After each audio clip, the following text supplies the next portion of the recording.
ओ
की बात ही ज्यादा पसंद आती है तो फिर अच्छे सलाहकार की बात भी नहीं मानेगा। हम सब ऐसे ही तो हैं। दूर क्यों जाते हो, अपने कोई देख लो ना। पूज्य गुरुदेव हमें कितनी अच्छी अच्छी सलाह देते हैं, शास्त्र कितनी अच्छी अच्छी सलाह देते हैं, और हम हैं कि आगे बढ़ने को ही तैयार नहीं है। मतलब बढ़ते हैं तो भी थोड़ा सा बढ़ रहे हैं ना। तो ये हमारे संस्कारों का दोष है, सलाह देने वालों का या शिक्षा देने वालों का दोष नहीं है, गुरुजनों का दोष नहीं है। ये भी हो सकता है भी जब हमारे संस्कार नहीं है, लेकिन ये जरूर है कि कितना भी संस्कारों का दोष हो, जो इस इन्वायरमेंट में रहेगा वो थोड़ा तो आगे जरूर बढ़ेगा, या तो वो चला ही जाएगा। ये तो हो सकता है कि भाई उसके संस्कार उसको बहुत ज्यादा ग्रहण नहीं करने दे रहे हैं, उसके प्रमाद के जो संस्कार हैं उनका इतना बाहुल्य है कि ग्रहणशीलता को क्षीण कर दिया, पर थोड़ा थोड़ा प्रभाव तो पड़ता है उसके ऊपर भी। वो 4 बजे यदि नहीं उठेगा तो 4:30 उठ ही जाएगा, 4:45 तो उठ ही जाएगा। 8 बजे तक तो कम से कम यहाँ कोई नहीं सोएगा। जो घर में 8 बजे तक सोता था ना, वो यहाँ नहीं सो सकता। इतना प्रभाव तो पड़ेगा। तो ग्रहणशीलता धीरे धीरे बढ़ेगी, वो क्षीण होंगे तब पीछे वाले संस्कार। ग्रहणशीलता भी तो कई प्रकार की होती है। एक मोटे कोयले की ग्रहणशीलता है, जो पक्के कोयले होते हैं वो कितनी देर में आग पकड़ेंगे, काफी टाइम लगेगा पर पकड़ तो जाएंगी। फिर एक लकड़ी की ग्रहणशीलता है अग्नि की, तो वो कोयले की अपेक्षा थोड़ा जल्दी प्रज्वलित हो जाएगी अग्नि, ये लकड़ी। और एक फिर बारूद की ग्रहणशीलता है, पटाखे में बारूद होती है, वो कितनी देर लगाती है अग्नि को ग्रहण करने में, सेकंड। कोयला यदि घंटा लगा रहा था तो बारूद सेकंड में ग्रहण कर लेती उसी अग्नि को। तो भले ही हमारे संस्कार उतने प्रबल नहीं हैं, हमारी ग्रहणशीलता के, श्रद्धा के, भक्ति के संस्कार कम हैं और प्रमाद के अभी ज्यादा हैं, आलस्य के ज्यादा हैं, तो भी हमारे अकॉर्डिंग तो हम प्रयास कर ही रहे हैं। दूसरों की दृष्टि में तो हम फिसड्डी हैं, पर अपनी दृष्टि में तो हम आगे बढ़ ही रहे हैं ना। तो ये है इन्वायरमेंट का प्रभाव। अगर हम किसी दिव्यत्व के सानिध्य में रहेंगे, प्रभाव तो पड़ता है। तो वो तो असुरत्व के सानिध्य में रह रहे हैं, इसलिए श्री राम जी की सलाह बिल्कुल भी नहीं मान रहे हैं, या मान भी रहे हैं तो उनके संस्कार उस मानी हुई चीज के अकॉर्डिंग उनको काम करने के लिए बाधित कर रहे हैं। मतलब मान तो अच्छा, तो उनको भी यही लग रहा है कि भाई धर्म ही अच्छा होता है, अधर्म अच्छा नहीं होता है। उनको भी पता है, बुरे आदमी को भी पता है कि मैं जो कर रहा ये ठीक नहीं है, तो उसके संस्कार उसको अच्छा करने नहीं देते हैं। चोर व्यक्ति भी नहीं चाहता है कि उसके घर से कोई चोरी करे, इसका मतलब चोरी को अच्छा नहीं मानता है। जो माता पिता खुद किसी गलत आदत में फंस जाते हैं, वो नहीं चाहते उनके बच्चे वैसा करें, तो इसका मतलब वो उस आदत को अच्छा तो नहीं मान रहे। पर संस्कार उनको वो हटाने में वो कमजोर पड़ जाते हैं, हटा नहीं पाते। ठीक है, तो चलो आगे पढ़ते हैं अब। तो इन्होंने सलाह दी कि आप कुछ छल का प्रयोग करके माता सीता का अपहरण कर लीजिए, तो श्री राम अपने आप ही मृत्यु को प्राप्त हो जाएंगे, आपको कोई युद्ध करना नहीं पड़ेगा।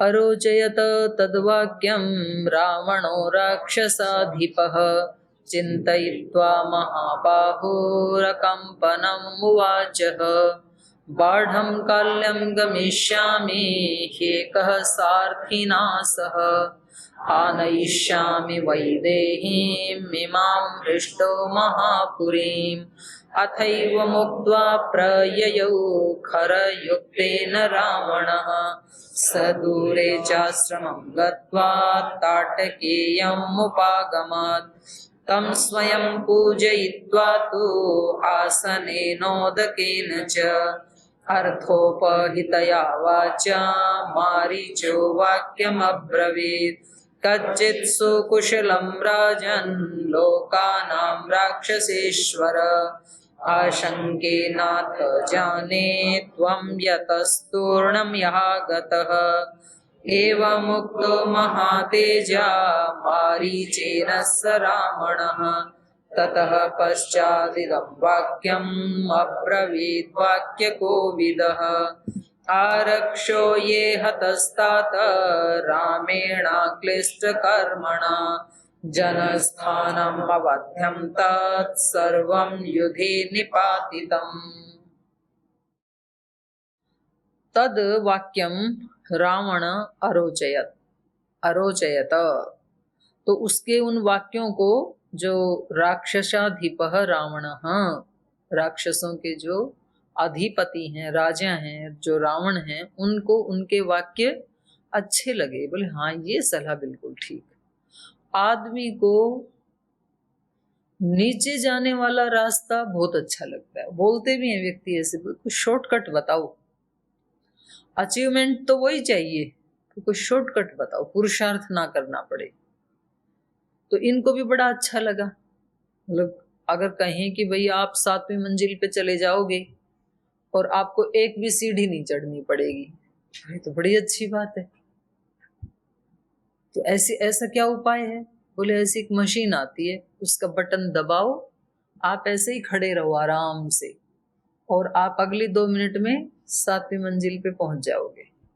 तो व्यक्ति वो कितना धन लगा के उसको लगाते हैं लिफ्ट को, फिर 5-7 साल के बाद पता लगता है हार्ट में ब्लॉकेज आ गई। तो फिर कोई सलाह देता है कि या तो वॉकिंग करो, या तो जब भी आपके सामने ऑप्शन हो, इधर लिफ्ट है इधर सीढ़ियां हैं, तो लिफ्ट में कभी मत जाओ, हमेशा सीढ़ियों से जाओ। तो डॉक्टर जब लिख के दे देता है तो सीढ़ियों से ही जाता है, तो फायदा क्या हुआ भाई? इधर लिफ्ट बेकार हो गई, इधर डॉक्टर की फीस के पैसे लगे, जब सीढ़ियां ही चढ़नी थी पहले चढ़ लेते। कहीं भी जीवन में शॉर्टकट नहीं है, जहां भी शॉर्टकट अपनाते हैं उसकी भरपाई करनी पड़ती है डबल। पर पसंद हमें हमेशा वही आता है, इसलिए हमारे गुरुदेव हमारे परम हितकारी हैं। हमारे गुरुदेव हमें सिखाते हैं तुम सॉफ्ट जोन से बाहर निकलो, तुम पुरुषार्थी बनो।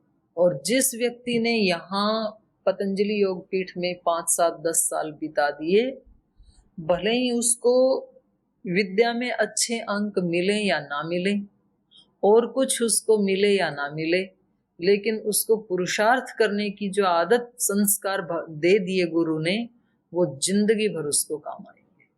वो व्यक्ति कभी पराजित नहीं हो सकता है।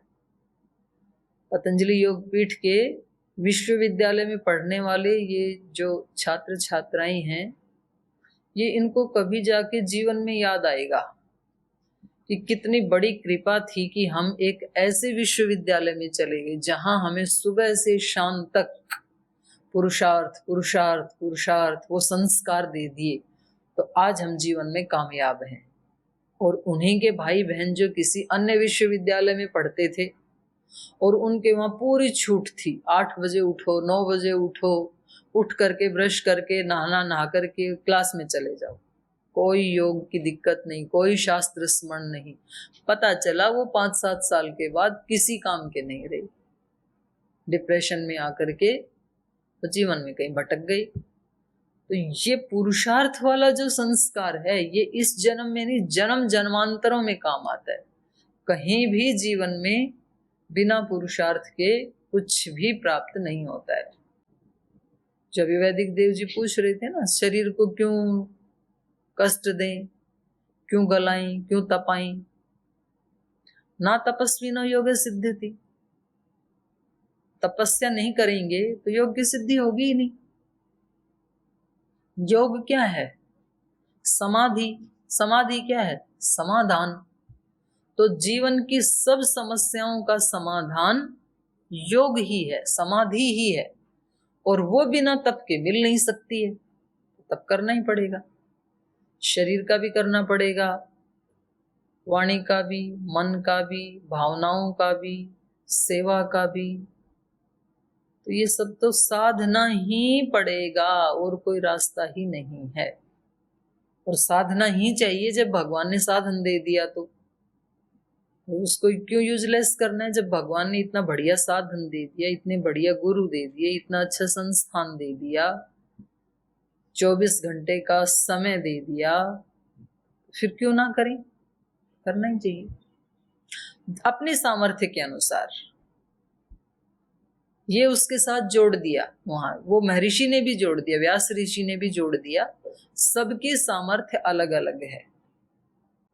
क्योंकि एक दिन जैसे मैंने आपको बताया था ना कि भाई दूध को तपाना है तो पतीले को भी तपाना पड़ेगा, उसके बिना तो दूध तप नहीं सकता है। दूध क्या है? अंतःकरण का प्रतीक। तो तपाना तो अंतःकरण को है वास्तव में, जिसमें दोष आ गए थे, पर उसके लिए शरीर को भी तपाना पड़ेगा।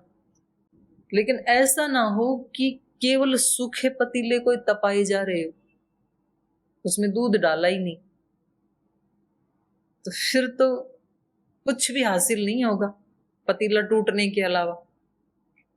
तो गीता में जो निंदा की है ना कि भाई जो केवल शरीर को सताते हैं तो वो मेरे को ही सताते हैं, ऐसे कहा ना भगवान कृष्ण ने, उसका अभिप्राय यही है कि केवल शरीर को भूखा मार करके, तपा करके अपने अहंकार को बढ़ा रहे हैं कि हम बहुत तपस्वी हैं। तो एक तरह से ये भगवान का दिया हुआ जो शरीर है, एक गिफ्ट है, उसको भी हम नष्ट कर रहे हैं, पतीले को भी तोड़ रहे हैं। और दूध तो डाला ही नहीं उसमें, तो तपेगा कहां से? तो फिर हम एक अपराध कर रहे हैं भगवान के प्रति, क्योंकि शरीर हमारा तो है नहीं, पतीला हमारा तो है नहीं, किसी ने दिया है। तो शरीर के साथ साथ भावना उसकी होनी चाहिए, अंदर वाले की, कि भाई मैं थोड़ा प्रैक्टिस कर रहा हूं। तो जब बाहर के द्वंद्वों को सहन कर लेता है व्यक्ति, तो भीतर वालों को सहन करने की भी शक्ति, सामर्थ्य आ जाती है उसमें। तो इसलिए तप का तो बहुत प्रभाव है। तो कहीं भी आदमी को मतलब बिना पुरुषार्थ के कुछ मिल जाए, अगर कहीं आपको ऐसी ऑफर मिले कि भाई बिना पुरुषार्थ के आपको इतना मिल जाएगा, तो जरूर वहां डाउट करना। आप एक बार वहां पर संशय करके देखना कि ये ऐसे कैसे हो सकता है। जैसे आजकल ये सट्टेबाजी में, जुआ में प्रलोभन दिखाते हैं, आप इतना लगाओ और जस्ट इसका डबल ट्रिपल मिल जाएगा और आप रातों रात धनवान बन जाएंगे। तो लोग कहते हैं भाई इतनी मेहनत करके इतना धन हम कमाएंगे कहीं 20, 30, 50 साल में, तो ये रातों रात इतना मिल रहा है तो कितना बढ़िया है, बिना पुरुषार्थ के मिल रहा है। ऐसा सोच करके वो अपने पास जो जमा पूंजी थी उसको भी लगा देते हैं, और फिर पता लगा कि वास्तव में ही 5-7 दिन के अंदर वो डबल हो गया। तो फिर लालच और बढ़ जाता है। पहले भी लालच का संस्कार था इसलिए लगाया, अब उसका परिणाम भी आ गया, वो डबल हो गया। फिर व्यक्ति और ज्यादा आगे कदम बढ़ाता है, उसको किसी कंपनी के शेयर खरीदता है, लॉटरी के लिए वो फॉर्म भरता है, क्योंकि संस्कार बन गए ना। और ऐसा होता है कि 2-4 बार तो हो गया लाभ, फिर 1-2 बार हो गई बीच में हानि, बोल कोई बात नहीं, अब की बार हानि हो गई तो अगली बार लाभ हो जाएगा। और साल 2 साल में, 3 साल में व्यक्ति इतना बर्बाद हो जाता है कि घर, जमीन, जमा पूंजी सब गिरवी रखी जाती है और फिर कंगाल होकर रोने लगता है। बोले अब क्या करूं? तो गुरुजन कहते हैं पुरुषार्थ कर और कमा दोबारा। तो जब पुरुषार्थ ही करना था तो पहले ही कर लेता ना। तो जहां कभी भी जीवन में ऐसा अवसर मिले तो वहां जरूर आप संशय करना कि भाई मेरे पुरुषार्थ के बिना यदि मेरे को मिल रहा है तो ये मेरे लिए हितकारी होगा या नहीं होगा, मैं देखूं एक बार। आप किसी सभा में गए और अब वहां आपकी बड़ी जय जयकार हो रही है, बड़ा अभिनंदन कर रहे हैं लोग, ये उन लोगों की खूबी है, मेरी खूबी नहीं है। वहां मुझे सोचना चाहिए कि क्या सच में मैं ऐसे अभिनंदन के लायक हूं या नहीं हूं, कुछ किया है ऐसा जीवन में। तो पता लगे मैंने तो कुछ भी नहीं किया, फिर ये क्यों कर रहे हैं? भाई वो उनकी मर्जी है। तो ये वो उनकी अच्छी आदत हो सकती है अतिथि सत्कार की, उसमें मेरा कितना है वो व्यक्ति को सोचना चाहिए।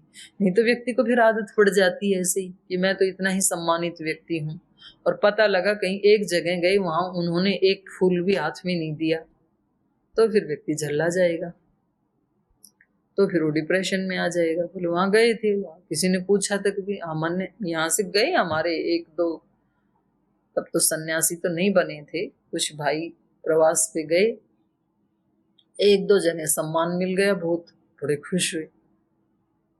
भाई वहां तो गुरुकुल में तो सुबह से शाम तक डांट ही पड़ती थी, ये करो ये करो ये करो। यहाँ आए देखो एयरपोर्ट पे लेने आए, रेलवे स्टेशन पे लेने आए, फूल मालाएं साथ में लाई, और जाते समय बैंड बाजा बजा के लेके जा रहे हैं। तो बड़ी अच्छी बात है तो संगठन में काम करना। तो फिर ऐसे दो चार जगह सम्मान हुआ, फिर एक जगह गई कोई आया ही नहीं रेलवे स्टेशन पे लेने के लिए, वो फोन करें वो फोन भी ना उठाए प्रभारी। तो फिर बहुत नाराज होके यहाँ पर फोन किया, बोले आप लोगों ने हमारे को वहां भेज दिया और यहाँ तक कि कोई व्यक्ति लेने तक नहीं आया हमें, और जैसे तैसे करके हम उस एड्रेस के ऊपर पहुंचे, एक फूल तक हमें नहीं दिया। और जब उनकी सभा में गए तो 100 व्यक्ति भी नहीं थे, और मंच के ऊपर इतनी गंदी सी चद्दर बिछा रखी, वो धुली हुई भी नहीं थी। भाई सब मिलेगा भाई, कहीं कहीं चद्दर बिछी तो मिल गई, कहीं खुद भी बिछानी पड़ेगी, ऐसा भी होगा।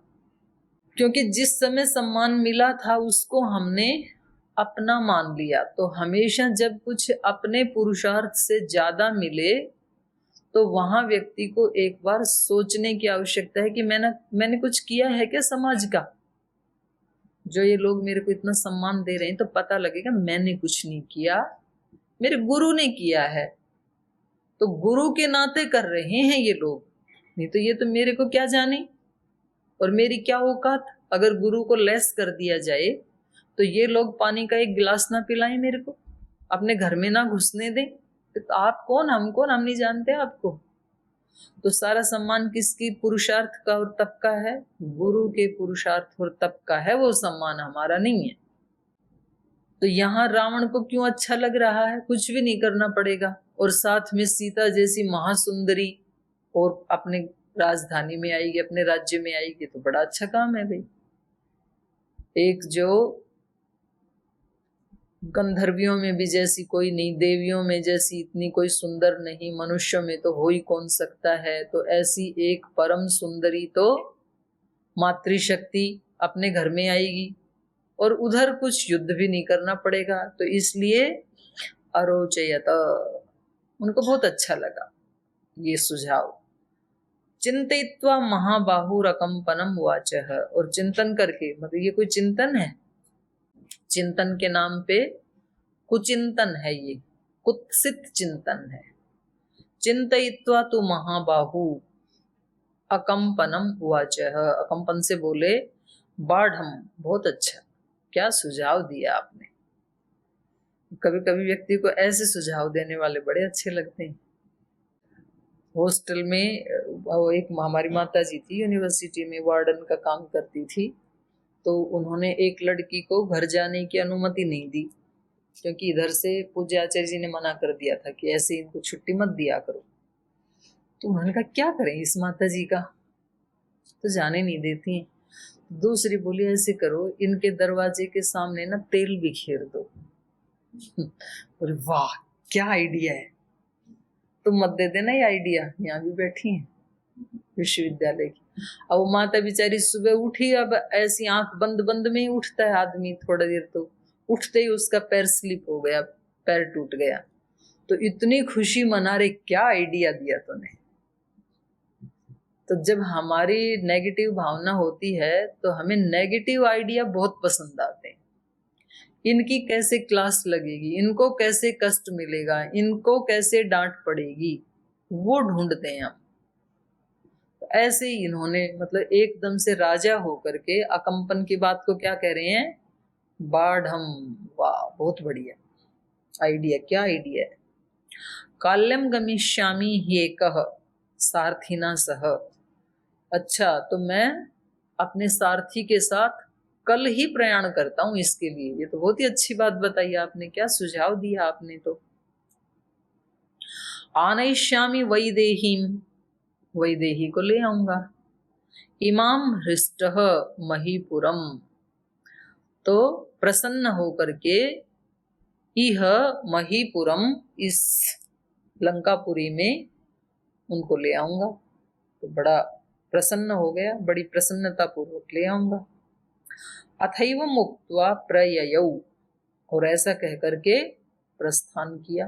प्रययौ खरयुक्तेन रावणः, खर से युक्त रथ लेकर के, खर मतलब खच्चर, घोड़े नहीं जुते थे इनके रथ में, खच्चर जुते हुए थे। तो खच्चर से युक्त रथ लेकर के प्रययौ चले गए। स दूरे चाश्रमं गत्वा ताटकेयम उपागमत। ताटकेयम, ताटका का पुत्र, जैसे अंजना का पुत्र आंजनेय, ऐसे यहाँ ताटका का पुत्र ताटकेय। तो यहाँ द्वितीय में ताटकेयम, ताड़िका मारी थी ना पहले, ये उनके पुत्र हैं मारीच। मारीच और सुबाहु दो पुत्र थे ताड़िका के, ताटिका संस्कृत में। तो ये मारीच के आश्रम में चले गए। और इनसे क्या संबंध था, मारीच का और रावण का क्या संबंध था। हाँ, इनके मामा हैं ये, मतलब रावण के मामा हैं। तो ताड़का कौन थी, रावण की नानी। तो आपको देखो नई आपकी जी के जनरल नॉलेज बढ़ा दी रामायण में। तो पहले से भी मतलब खफा थे ही रावण से, क्योंकि इन्होंने इनकी नानी को मार दिया था। तो पहले अभी अच्छा ये थोड़े ठीक हैं मारीच, क्योंकि आश्रम बनाया है ना, आश्रमम गत्वा। इन्होंने देख लिया था भाई मेरी माता जी ने ठीक नहीं किया, मर गई हैं, तो माता पिता से ऐसी शिक्षा ले लेनी चाहिए। तो ये वहां आश्रम में जाके, मारीच के आश्रम में, स दूरे चाश्रमम गत्वा ताटकेयम उपागमत, मारीच से मिले, ताटका के पुत्र ताटकेयम से, मारीच से आश्रम में जाकर के मिले। तम स्वयं पूजयित्वा तु आसनेन उदकेन च अर्थोपहितया वाचा मारीच वाक्यम अब्रवीत। तो उन्होंने, मारीच ने, यद्यपि वो इनके मामा थे और यद्यपि वो तपस्या करते थे, लेकिन अतिथि देवो भव, रावण आज तो अतिथि के रूप में आया है। तो उन्होंने स्वयं उनका पूजन किया, आसन दिया, जल दिया, और फिर अर्थ उपहितया, अर्थ मतलब प्रयोजन, प्रयोजन की दृष्टि से पूछा कि भाई आपका क्या प्रयोजन है।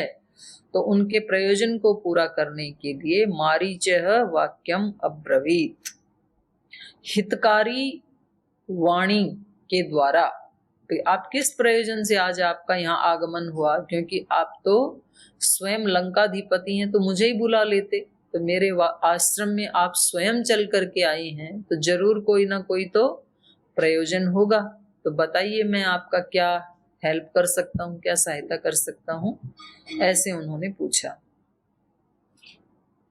कच्चित सुकुशलम राजन लोकानाम राक्षसेश्वर, हे राक्षसों के ईश्वर राजन, सुकुशलम लोकानाम कच्चित, सब लोग ठीक तो हैं लंका में, आपके सभी राजधानी में सब लोग सकुशल तो हैं।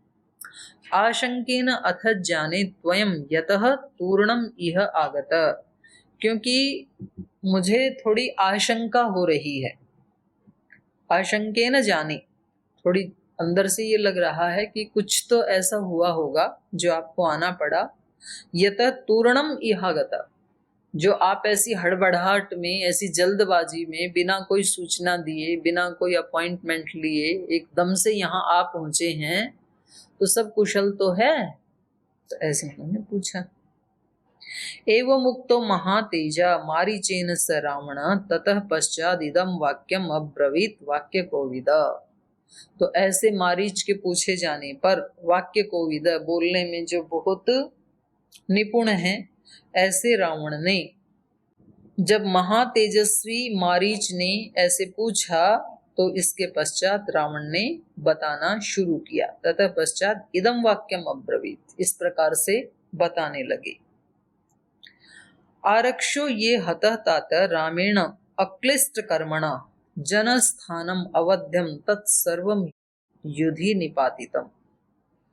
बोले ये आरक्ष है, जो हमारी रक्षा करने वाले थे, जो हमारी सेना थी, सीमा पे जो तैनात थे, ये आरक्ष तात रामेण अक्लिष्ट कर्मणा हत, जो राम अक्लिष्ट कर्म करने वाले हैं। देखो ये भी संबोधन कितना अच्छा कर रहे हैं राम के लिए, कि राम जो कभी क्लिष्ट कर्म नहीं करते हैं, उस राम के द्वारा हमारी सारी सेना मार दी गई, ये सारे रक्षकों को मार दिया। जनस्थानम अवध्यम, जो हमारा जनस्थान अवध्य था, न मारने योग्य था, क्योंकि सैनिकों को तो मारना ही नहीं चाहिए ना।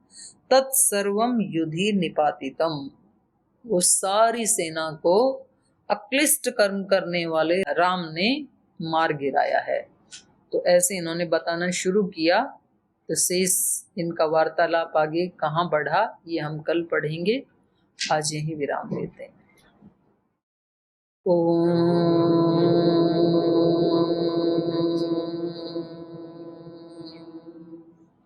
शांति शांति शांति। श्री गुरुभ्यो नमः। ऐसे हैं मेरे राम, ऐसे हैं मेरे राम, ऐसे हैं मेरे राम, ऐसे हैं मेरे राम।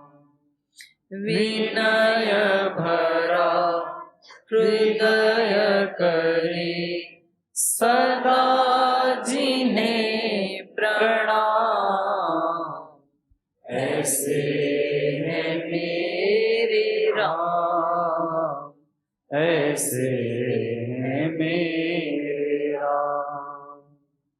राम सा पुत्र न राम सा भ्राता, राम सा पति नहीं राम सा त्राता, राम सा पुत्र न राम सा भ्राता, राम सा पति नहीं राम सा त्राता, राम सा मित्र न राम सा दाता, सबसे निभाए सबका नाता, राम सा मित्र न राम सा दाता, सबसे निभाए सबका नाता, स्वभाव से उदार शांत, सब गुणों के धाम, ऐसे हैं मेरे राम,